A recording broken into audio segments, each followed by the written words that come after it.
Donc, à l'échelle mondiale, voilà, il y avait 10,6 millions de cas en 2022. Majoritairement, c'est des hommes. Et 1,3 million de décès, c'est la première cause donc, de mortalité par maladie infectieuse au monde. Bon, les chiffres de 2022, donc il y avait la COVID-19 qui était en premier, mais la COVID-19, donc, elle fait beaucoup moins de décès, donc la tuberculose va reprendre sa première place. Donc, je me suis arrêté dans ce qui est important.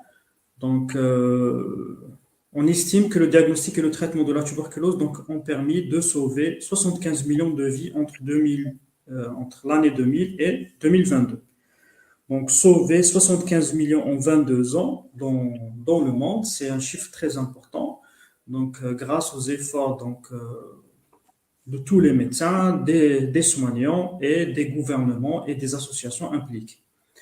Donc, voilà, le rôle de médecin, très important, donc il permet de sauver des vies. Et si on voit ces chiffres, donc ça donne l'importance du médecin dans la société. Donc, on estime qu'un quart de la population mondiale, à peu près 2 milliards, c'est un chiffre très important, euh, sont infectés par le BK. Voilà. Donc, environ 5 à 10% finiront par développer la maladie. Infectés, ou on va voir par la suite ce que ça veut dire. Soit c'est une infection latente, soit donc il a été en contact avec le BK, mais le système immunitaire donc, a réussi donc, à combattre ce germe, à le faire dégager du corps humain. Voilà. Donc, soit il va développer carrément une maladie, donc 5 à 10% des cas. En Algérie, donc, il y a une diminution très importante des cas de tuberculose. Donc, voilà. Grâce aux efforts de tout le personnel soignant, les médecins, euh, le comité de lutte anti-tuberculose, le ministère de la Santé, le gouvernement, les différents DSP et surtout les services de lutte contre la tuberculose, ce qu'on appelle en Algérie les SCTM. Donc, en 2022, on avait 18 420 cas. Donc, à peu près 25% de ces cas, donc c'est une tuberculose pulmonaire contagieuse. Et le reste, c'est une tuberculose extra-pulmonaire. Il faut savoir que ces chiffres donc, n'étaient pas comme ça avant. La prépondérance était beaucoup plus la tuberculose contagieuse et la tuberculose extra-pulmonaire était moins fréquente. Voilà. Donc il y a une inversion des tendances entre tuberculose pulmonaire et extra-pulmonaire. Donc c'est dû grâce à la lutte contre la forme contagieuse, beaucoup plus, ce qui limite le nombre des formes contagieuses. Et par contre, il y a une amélioration de la qualité donc des diagnostics. Donc, on a découvert de plus en plus de tuberculose extra-pulmonaire. Et actuellement, donc, on cherche la tuberculose de plus en plus, et même dans les formes latentes. C'est-à-dire que le patient, il est vraiment asymptomatique, il ne revêt aucun signe clinique, biologique ou radiologique du tuberculose. C'est pour la encercler de plus en plus la tuberculose parce que l'objectif, c'est de l'éradiquer. Donc, même malgré ces bons chiffres, voilà, donc il y a une diminution des cas. Malheureusement, donc on a une hausse du taux de mortalité des patients infectés par la tuberculose. Auparavant 21%, il est passé en moyenne de 3%. Dans certains villages, il atteint 9%. Donc, c'est un chiffre énorme. Donc, il y a une baisse continue pendant plus de 10 ans. Donc, on est passé de 23 cas pour 100 000 habitants en 2010 à 9,8 cas, à moins de 10 cas de tuberculose contagieuse par 100 000 habitants en 2022. Bon, les objectifs, donc, qu'est-ce qu'on doit faire? Donc, pour lutter contre la tuberculose, donc, il faut interrompre la transmission par l'identification précoce des cas de tuberculose, beaucoup plus contagieuse surtout, et la prise en charge rapide. Il faut prévenir le développement de la maladie, voilà, par des mesures directes, carrément. La vaccination, beaucoup plus, elle a un effet bénéfique pour les enfants, pour les protéger des formes graves. et le traitement des infections latentes ou indirectes, amélioration des conditions de vie. Il y a une association entre la tuberculose et les conditions de vie mauvaises. Il faut savoir qu'un malade contagieux contamine en moyenne 10 individus par année. C'est pour ça qu'on doit les chercher à tout prix, parce que c'est des malades donc, qui permettent de garder la tuberculose donc, dans la nature. La physiopathologie, donc, dès qu'on est en contact avec un cas euh, qui présente une tuberculose contagieuse, ce contact doit être assez prolongé et répété. Voilà, la contagiosité n'est pas très très forte parce que ça repose sur des gouttelettes, des postillons. Donc, il faut que le contact soit assez prolongé et répété. Donc, le sujet va inhaler des bacilles, voilà, qui vont rejoindre les alvéoles pulmonaires. Voilà. Il faut savoir que le plus souvent en périphérie, voilà, en périphérie du poumon. Après, on découlera trois possibilités. Soit le système immunitaire, grâce à son système de défense aspécifique, va réussir donc à tuer ces BK carrément et le patient sera guéri. En deuxième possibilité, donc la tuberculose donc, va être phagocytée par des macrophages alvéolaires, va se multiplier à l'intérieur des macrophages il y aura une liste de ces macrophages. Donc, ces macrophages seront débordés parce que la quantité euh, des bacilles est assez importante, ou bien le système immunitaire il est assez faible. Donc, il y aura des microcolonies, donc il y aura une libération des bacilles, une expansion euh, et une formation d'un foyer primaire. Ça, c'est durant la phase pré-émue, c'est-à-dire il n'y a pas de réaction immunitaire spécifique, n'a pas encore eu lieu. Donc là, c'est une réaction mécanisme de défense aspécifique. Donc, durant la phase immune, donc, il y a une migration donc, qui survient 2 à 3 semaines, pas tout de suite. Le bacille va migrer dans les ganglions lymphatiques régionaux, beaucoup plus donc hilaire, homolatérale. Donc, il y aura une interaction donc, avec lymphocyte du ganglion, multiplication des cellules lymphocytaires, migration vers le foyer primaire avec création d'une réaction inflammatoire qui est la tubercule. Voilà. Donc, après, soit il y a un contrôle avec régression du complexe primaire, carrément, ou une diffusion du bec. Après, on aura plus rarement, donc soit une infection, plus fréquemment, donc une infection tuberculeuse latente. Voilà, donc il y a une dissémination des bacilles de Koch, donc un peu partout dans le corps humain, qui va dormir, en fait, qui va être quiescent, soit dans des conditions particulières, on va avoir une tuberculose carrément primaire, d'emblée. Donc, le patient, il y a une contamination, formation du champ d'inhalation avec une adénopathie homolatérale et une diffusion très rapide du BK. Mais en général, ça arrive chez des patients donc, avec des facteurs de risque qu'on va avoir. Okay.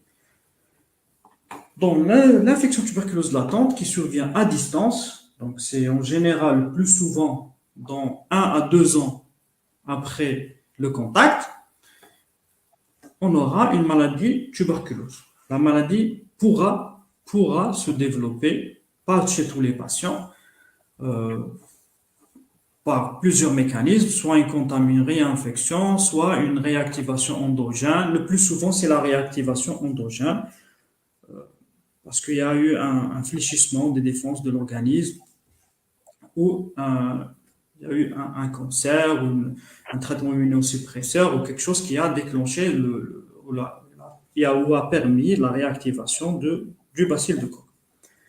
Donc, dans le poumon, l'évolution aboutit à la formation de nodules, infiltrats, voire des cavernes. C'est les lésions plus ou moins qui nous orientent vers les lésions tuberculeuses. Voilà. Donc, en conclusion, donc on a soit la tuberculose, donc elle est donc soit c'est une réactivation endogène, voilà, soit elle est d'emblée dans les deux, donc d'emblée, soit c'est une tuberculose primaire, soit c'est une réactivation endogène, soit c'est une tuberculose secondaire. Voilà, donc on a ici donc un sujet contagieux qui va contaminer un sujet contact. Donc on aura une primo-infection tuberculose et de cette primo-infection tuberculose, on pourra avoir plusieurs scénarios. Soit une infection latente, qui va rester latente, ou bien se réactiver, donner une tuberculose maladie, soit développer une tuberculose maladie, donc dans sa forme primaire, ici, dans sa forme secondaire. Donc après, le patient pourra devenir contagieux après par la suite, s'il développe une forme pulmonaire. Donc les facteurs de risque, voilà, ces facteurs de risque sont importants parce que le diagnostic de la tuberculose repose beaucoup plus sur un faisceau d'arguments, donc cliniques, radiologiques, biologiques, et les patients à risque ont fait partie de ce faisceau d'arguments. Donc le facteur de risque, donc on a beaucoup plus les patients transplantés, les infections, les patients ayant une infection HIV, la prise de traitement immunosuppresseur, corticoïdes, plus de 15 mg par jour pendant une période de plus de 1 mois. Pas n'importe quelle cure de corticoïdes, ce n'est pas une cure de corticoïdes de 5 jours qui va rendre le patient immunodéprimé. Donc, quantité 1,9, donc le patient donc, vit dans une zone endémique, logement peu salubre, la malnutrition, les patients donc, qui prennent des drogues IV, milieu socio-économique défavorisé, le personnel médical et paramédical est exposé aussi, les milieux clos, donc les militaires, les prisonniers, surtout parce qu'on avait beaucoup de cas chez les prisonniers. Donc, quand on vous amène un prisonnier pour examen, donc n'hésitez pas à suspecter une tuberculose chez lui, parce que c'est des patients, c'est des gens à risque, les états d'immunodépression et les personnes âgées. Donc, bactériologie, le germe responsable, donc c'est le bacille de corps, il s'appelle corps, voilà, parce que on avait tendance à l'appeler coq, voilà, mais cette prononciation elle est fausse. C'est le bacille de corps. Donc, c'est une mycobactérie aérobie stricte, à croissance lente, qu'on peut rechercher dans les expectorations, le liquide tubage gastrique, le matériel d'aspiration bronchique, le liquide oral, les urines, les fragments de biopsie, etc.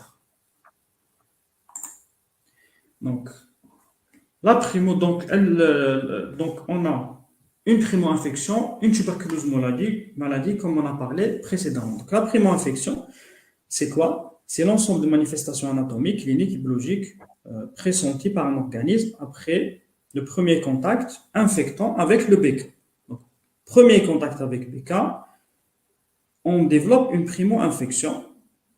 On pourrait développer une primo-infection parce que chez beaucoup de patients, donc le système immunitaire peut tuer le BK. Donc, il existe deux types. Il y a la primo-infection latente et patente. Donc, latente, il n'y a aucun symptôme, aucune manifestation clinique, radiologique et biologique. C'est la plus fréquente. Et la primo-infection patente, moins fréquente. Donc, actuellement, on insiste beaucoup sur l'infection tuberculose latente pour essayer de l'encercler et de réduire le maximum le nombre de tuberculoses. Parce qu'un porteur d'une infection tuberculose latente a une possibilité d'un passage vers la tuberculose maladie. Et cette possibilité d'un passage vers la tuberculose maladie, elle est donc elle augmente ou elle diminue. Donc, le rapport, il est plus ou moins élevé selon les patients, selon les facteurs de risque. Donc, chez, par exemple, un patient qui a beaucoup de facteurs de risque, il a plus de chances d'aller d'une infection tuberculose latente vers une tuberculose maladie. Et la recherche chez ces patients, donc, elle est nécessaire et aussi le traitement prophylactique si une suspicion ou une confirmation a eu lieu est très important parce que le bénéfice-risque, il est favorable. Mais par contre, traiter quelqu'un en très bonne santé, même si on suspecte une primo-infection latente, il y a un très faible risque d'un passage à une tuberculose maladie et le traitement chez la chimioprophylaxie donc aura plus d'inconvénients, plus de risques que d'avantages. Donc la primo-infection latente, c'est la forme la plus fréquente. Voilà. Le diagnostic, beaucoup plus, repose sur l'IDR à la tuberculine. Bon, c'est discutable, l'IDR à la tuberculine, parce que ça change d'un pays à un autre.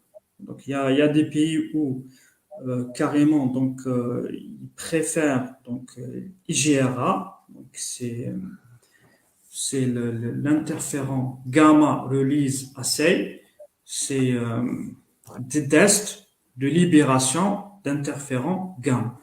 Il y a deux tests beaucoup plus les plus utilisés, c'est le quantiférant et le T-spot.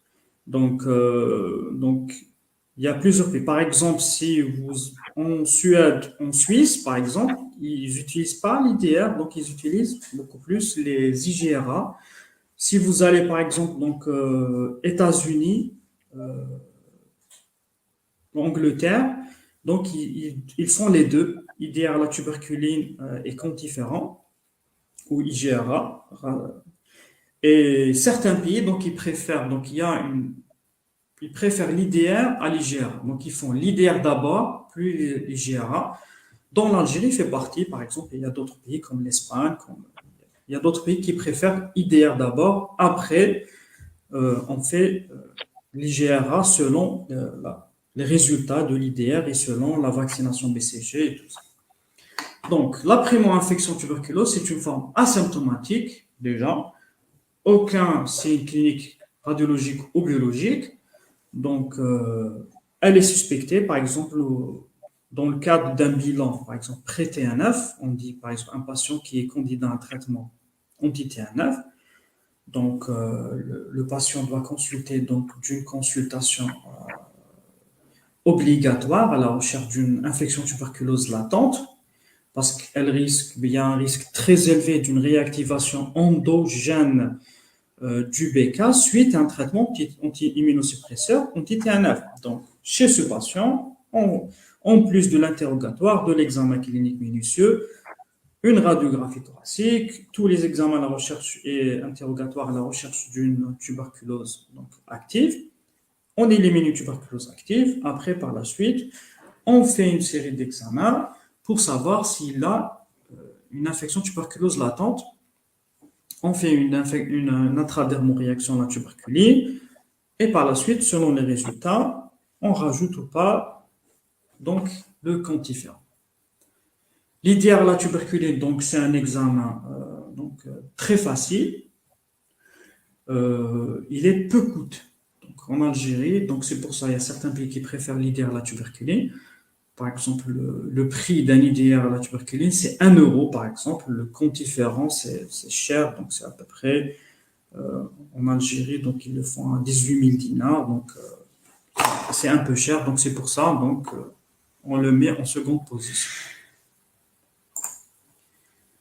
Donc, la primo-infection patente, qui est moins fréquente, voilà, donc apparaît quand les défenses immunitaires deviennent insuffisantes et où la charge BK était importante au moment du contact, ou bien un contact répété, très répété. Donc, elle se manifeste donc, ces symptômes vraiment sont modérés, peu évocateurs, et donc, ça peut être une altération de l'état général, une toux fébrile, une pneumopathie traînante, On peut avoir un érythème douloureux, donc une kératoconjonctivite. Il y a une série de symptômes qui ne sont pas très spécifiques ou évocateurs d'une tuberculose. Voilà, les signes radiologiques, voilà, donc on les voit rarement. On peut avoir un choc d'inoculation, c'est un petit nodule. Voilà, donc une adénopathie ou plusieurs adénopathies médiastinales, le plus souvent homolatérales, et un épanchement pleural. Je vous ai dit donc en premier lieu, donc beaucoup plus, donc la dissémination du BK se fait dans les alvéoles périphériques qui sont à proximité donc du feuillet pleural. C'est pour ça qu'on pourrait avoir donc un épanchement pleural par une infection par contiguïté ou une réaction inflammatoire. Donc, les signes biologiques, donc on a une IDR à la tuberculine donc, qui est positif, un syndrome inflammatoire. Donc, la recherche de BK, elle est négative donc, parce qu'on n'a pas un foyer ouvert de tuberculose. Après, on a la tuberculose maladie. Voilà. Beaucoup plus, c'est ce qui est important pour un médecin généraliste de ne pas passer à côté d'une tuberculose maladie. Voilà. Donc, et quels sont les examens complémentaires à demander? Parce que plusieurs fois, donc, un patient qui présente donc à la radio une image cavitaire, on le voit pour faire une IDR à la tuberculine au lieu de faire les bacilloscopies des crachats, par exemple. Donc c'est pour ça donc il faut bien choisir les examens complémentaires qu'on doit demander. Donc la tuberculose maladie, donc elle survient donc soit une réactivation endogène, ce qui est le cas le plus fréquent, une surinfection ou une réinfection qui est un peu plus rare et elle est causée par une faillite des mécanismes de défense. Elle peut être pulmonaire ou extra-pulmonaire. Actuellement, la forme extra-pulmonaire est la plus fréquente. Donc, elle est découverte donc, soit lors d'un examen radiologique systématique, bon, beaucoup plus. Donc, en Algérie, c'est les certificats de pneumophthysio. Chez le médecin de travail ou le médecin généraliste, donc, qui font les visites d'embauche, donc, ils peuvent parfois suspecter, demander ou pouvoir demander une radio systématique. Bon, je vais traiter, donc, ouvrir une parenthèse pour les certificats de pneumophthysio. Donc, il faut bien faire l'interrogatoire du patient. C'est pour les médecins généralistes. Voilà, c'est est-ce que vous avez un amaigrissement, une asthénie, une fièvre, long cours et tout. Est-ce que vous toussez? Si le patient est jeune, sans facteur de risque et asymptomatique, pas nécessaire de faire une radiographie pour donner le certificat. Voilà, bon, les signes généraux, ils sont bien connus, même par la population déjà, ils les connaissent. Il y a l'asthénie, voilà, patient ayant bzaf vraiment. Il y a un amaigrissement. Et souvent, les patients qui nous viennent, donc, ils ont perdu donc, une dizaine de kilos, une quinzaine de kilos dans une période donc, de 1 mois, 2 mois, voire 3 mois. Il y a une anorexie, donc une perte d'appétit. Les sueurs nocturnes sont presque quasi présentes, donc à chaque fois, une fièvre prolongée. Voilà. Donc la fièvre, mais يقول لك ماشي طالعه بزاف مي تجيني بزاف في الليل تجيني هكذا تعيني tout ça là. J'ai mis entre parenthèses un terme يستعملوه الشعب بزاف كي يشوفوا واحد نقص في الميزان وعيان ويسعل واش يقولوا له راك مبركل دونك الشعب الجزائري ديجا هاو يعرفوا شنو لا توبركلوز يقولوا تبركلت معناتها يسعل بزاف عيان وينقص في الميزان parce que la maladie بكري كانت la maladie elle était très très fréquente donc كانوا يعرفوا الناس ils reconnaissaient les symptômes de la tuberculose déjà. Et c'est une fonctionnalité tout persistante, des expectorations, l'hémoptysie, qui est un signe très important. Il est peu fréquent, mais il est important. Donc, une pneumopathie persistante, bon, plus ou moins rare, et bronchite aiguë à répétition intervalle. Donc, cliniquement, La symptomatologie, elle est polymorphe et non spécifique. Donc, très souvent, ils battent en consultation de pneumo, patient, mais rien. Donc, les jeunes sans antécédents, je vous adresse le patient parce qu'il présente une asthénie, un amaigrissement. Je vous le confie pour prise en charge. Donc, personnellement, qu'est-ce que je vais prendre en charge? C'est ce patient. La radio, elle est normale, il n'y a aucun signe, aucun symptôme donc, par la tuberculose, mais chez كل واحد عيان فاش الآن c'est la tuberculose. On a dit facteur de risque, symptômes, plus ou moins radio si c'est une forme pulmonaire, et des examens complémentaires si la forme elle est extra-pulmonaire. Voilà. C'est pas un patient, عيان فاش الآن, ça veut dire tuberculose. Donc c'est tout un ensemble, c'est un faisceau d'arguments. Voilà, donc les symptomatologies, elle est extrêmement polymorphe, non spécifique, donc cependant évocatrice elle dure dans le temps. Donc, واحد, qui a une asthénie, un amaigrissement, une toux sèche, une toux plus ou moins productive, parfois des stries de sang ou parfois une petite hémoptysie, donc qui dure dans le temps, il faut suspecter la tuberculose. Voilà. Donc, dans sa forme pulmonaire, beaucoup plus c'est la toux, qui est le maître symptôme. La dyspnée elle est rare, sauf dans les formes étendues. Les formes étendues, donc c'est des formes qui ont tardé donc, à diagnostiquer. On les retrouve malheureusement. L'hémoptysie, c'est un symptôme de grande valeur. Et la symptomatologie des tuberculoses extrapulmonaires dépend de l'organe. Donc, en tant que médecin généraliste, vous aurez affaire à la tuberculose extrapulmonaire. Les organes les plus touchés, c'est en premier lieu, c'est les adénopathies. Elle est ganglionnaire. La tuberculose extrapulmonaire la plus fréquente, c'est la ganglionnaire. Et dans la ganglionnaire, la localisation la plus fréquente est la localisation cervicale. On a des signes qui nous orientent que c'est une tuberculose, évolution assez chronique, parce qu'on nous a déjà adressé des adénopathies qui évoluent depuis quelques jours, voilà, donc abcès dentaire ou bien une ouverture. Donc après une adénopathie cervicale, 3-4 jours, voire une semaine, je vous l'adresse sans aucun examen, aucun. Donc voilà, donc non, c'est pas ça. Donc, une évolution donc, de plusieurs semaines, voire plus d'un mois. Comme je vous ai dit, donc la symptomatologie, donc une asthénie, un maigrissement. Bon, les adénopathies cervicales, on peut avoir même des sujets en excellente forme. Voilà. Il faut toujours donc essayer de faire le diagnostic, demander une échographie cervicale, une idée à la tuberculine, faire une cytoponction. Si la cytoponction elle est positive, tant mieux. Si elle n'est pas positive, aller vers la biopsie ganglionnaire pour essayer. Bon, il faut prouver le maximum de tuberculose ganglionnaire périphérique parce qu'elle est très accessible, elle est très facile. Voilà. C'est le travail du pneumologue, de l'ORL, du médecin généraliste. C'est pas très difficile d'explorer donc une adénopathie cervicale. Le plus souvent, quand elle est tuberculose, elle est unilatérale, pas bilatérale, mais on a eu des cas. Donc, elle n'est pas bilatérale, c'est-à-dire elle n'existe pas, elle est assez fréquente aussi. Voilà. Donc, la deuxième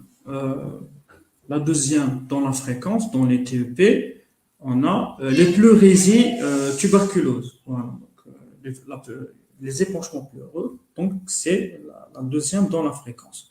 La troisième, c'est la tuberculose osseuse. La quatrième, c'est la digestive. Et il y aura après par la suite donc les autres formes. Et le diagnostic se fait selon l'organe atteint.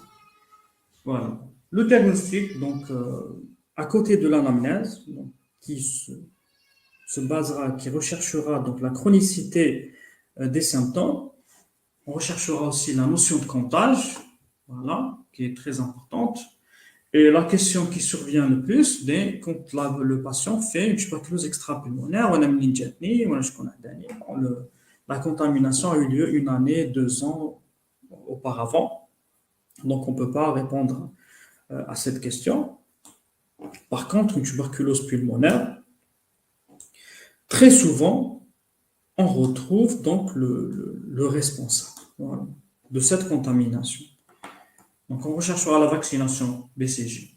Donc, le diagnostic donc, qui se basera donc, selon la localisation de la tuberculose, dont la tuberculose pulmonaire, donc la radiographie thoracique, qui est très importante. Voilà. L'IDR, la tuberculine, donc il est demandé donc, beaucoup plus dans la tuberculose extra-pulmonaire et l'infection tuberculose latente dans le cadre de dépistage. Donc, latente, dépistage, tuberculose extra-pulmonaire, diagnostic, la radiographie thoracique, dans la tuberculose pulmonaire. Donc, on ne peut pas démarrer sans radiographie thoracique. Voilà. Les images évocatrices, on a les nodules, les infiltrations et les cavernes. Voilà. Beaucoup plus localisés dans les parties supérieures. Voilà. On recherchera d'autres signes associés ou d'autres. Donc, les nodules, infiltrats et les excavations sont les lésions les plus évocatrices d'une tuberculose évolutive. Voilà, là on a un exemple, donc une image cavitaire associée à un infiltrat, donc lobaire supérieur gauche. Voilà, donc il ne faut pas passer à côté d'une image cavitaire. Voilà. Là, donc on a un infiltrat avec des nodules. Une caverne tuberculeuse. Voilà, donc ici on a un nodule, voilà, un infiltrat micronodulaire ou des nodules lobaires supérieurs. Là on a une image cavitaire, voilà, elle est typique d'une tuberculose. Là c'est très rare de voir ça, donc c'est des séquelles, voilà, il y a le chancre d'inoculation et une adénopathie satellite, voilà, qui est calcifiée. Voilà, la densité, elle est presque osseuse, elle est plus que l'os. Voilà. Là, c'est un épanchement pleural. Voilà, liquidien droit, de moyenne abondance. Voilà. Quand on a un épanchement pulmonaire, donc patient, donc c'est selon la symptomatologie. Je vous ai dit que la symptomatologie, donc elle est assez chronique. Parce que si elle évolue dans les jours, dans quelques jours, avec une fièvre à 40, c'est pas vraiment la tuberculose. Donc on suspecte, on redoute la tuberculose, on redoute la pleurésie purulente. Voilà. Mais si l'évolution elle est assez chronique, il y a l'amaigrissement, l'anorexie, tout ça. Parmi les diagnostics évoqués, on a une tuberculose pulmonaire et ce patient sera adressé en pneumologie pour une ponction exploratrice et une série d'examens. Donc, le diagnostic repose aussi sur la bactériologie. Pour la tuberculose pulmonaire, donc recherche des bacilles de corps, voilà l'examen direct avec une culture. Voilà. Donc, l'examen direct avec une culture. Si le patient, bien sûr, arrive à tousser. Parce que la recherche de BK, c'est vrai, c'est un examen rapide, il est à faible coût, il a une spécificité importante, mais sa sensibilité, elle est assez réduite et elle est encore plus réduite chez le patient HIV. Voilà. Donc, en deuxième position, c'est le patient n'arrive pas à tousser euh, on fait donc un tubage gastrique, voilà, qui se fait donc en hospitalier, voilà. La culture, elle est demandée, bien sûr, parce qu'on a des formes avec bacilloscopie donc négative et culture positive, microscopie négative et culture positive. Un autre moyen de diagnostic, c'est la biologie moléculaire, qui n'est pas PCR, qui n'est pas très disponible. La culture, c'est le gold standard du diagnostic. Voilà, elle est spécifique, très sensible, mais malheureusement, elle est très très lente. Voilà, et elle n'est pas disponible partout. Voilà. Donc, pas toutes les wilayas ont la culture euh, qui est disponible dans leur laboratoire. La biologie moléculaire, voilà, donc qui est rapide, voilà, 48 heures, qui est très spécifique, très sensible, mais très coûteux et pas très disponible. Voilà, mais j'espère qu'elle sera disponible.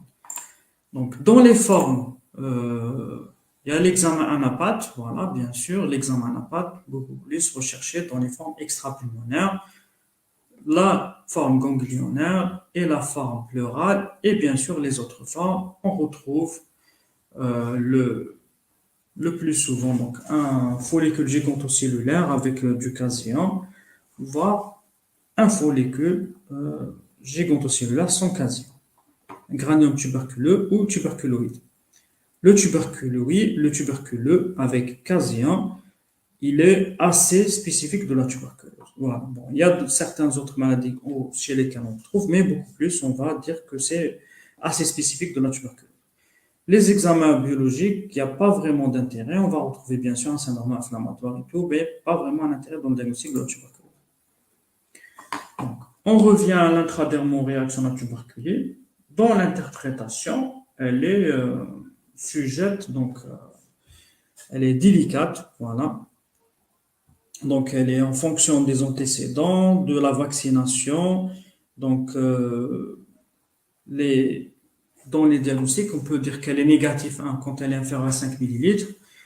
Quand elle est supérieure, donc à 5, entre 5 à 10 chez les sujets qui n'ont pas de cicatrice BCG, donc elle est douteuse. Supérieure à 10, elle est positive. Chez les gens vaccinés, supérieure à 15 pour dire qu'elle est positive. Voilà. Bon. Pour l'IDR à la tuberculose, voilà, donc c'est très discutable parce que dans la recherche de l'infection tuberculeuse latente, des gens dont la réponse dont l'IDR tuberculine était négative, ont fini par développer une tuberculose maladie après le début du traitement. Par exemple, si on fait un bilan prêté à 9, il y a un certain nombre qui ont fini par développer la tuberculose. Donc c'est pour ça donc on a tendance à rajouter l'IGRA dans le diagramme. Voilà, je vais faire un petit mot donc sur la forme grave qui pourrait se présenter donc aux urgences, qui est la miliaire tuberculose. Voilà, elle est due à une dissémination hématogène donc de la tuberculose. Voilà, les symptômes sont assez sévères. Voilà, donc on a une détresse respiratoire, des symptômes méningés, il y a des signes de dissémination. Voilà, on peut avoir une péricardite, péritonite, des atteintes osseuses. Donc la radiologie, on a la fameuse radio, donc la miliaire tuberculose, un syndrome interstitiel bilatéral. Donc voilà, la prise en charge, donc le patient doit être exploré et traité en urgence.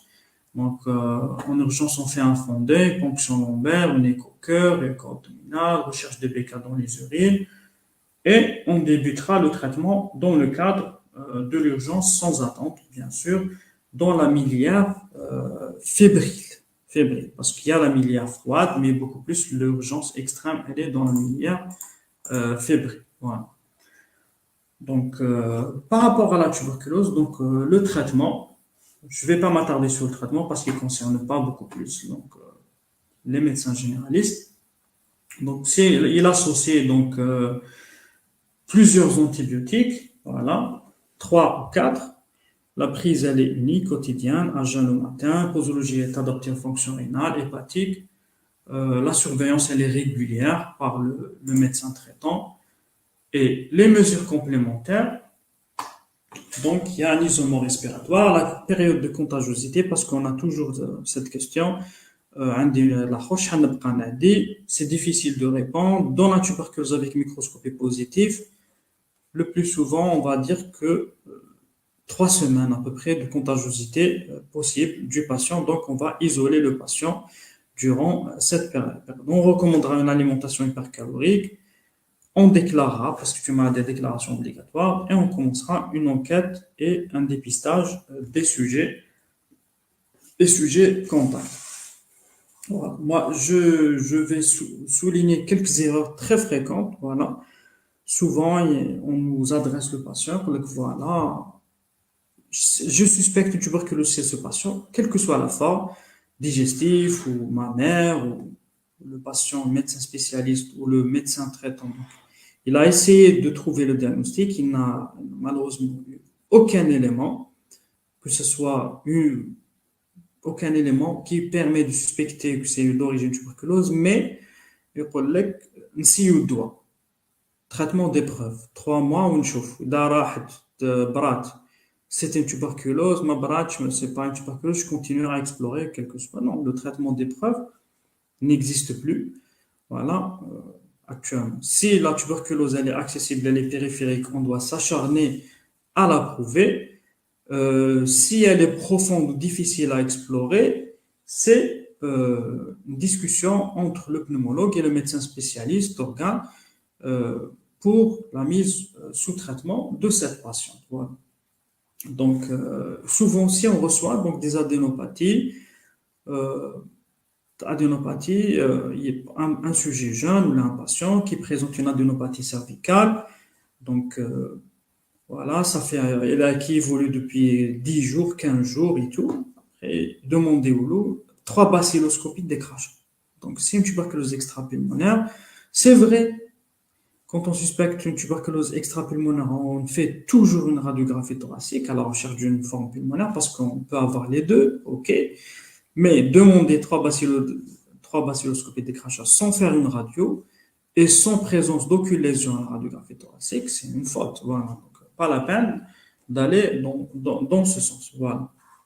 Donc, parce que souvent, on chauffe idéal la tuberculine, 3 bacilloscopies de décrachage, sur les mchou ba'ambadan l'ordonnance. Non, demander l'idéal la tuberculine, il n'y a pas de souci. Si tu suspectes une tuberculose extra-pulmonaire, il n'y a aucun souci, mais les 3 bacilloscopies de crachat n'ont pas leur place. Voilà. Donc, je vous remercie donc pour votre attention et à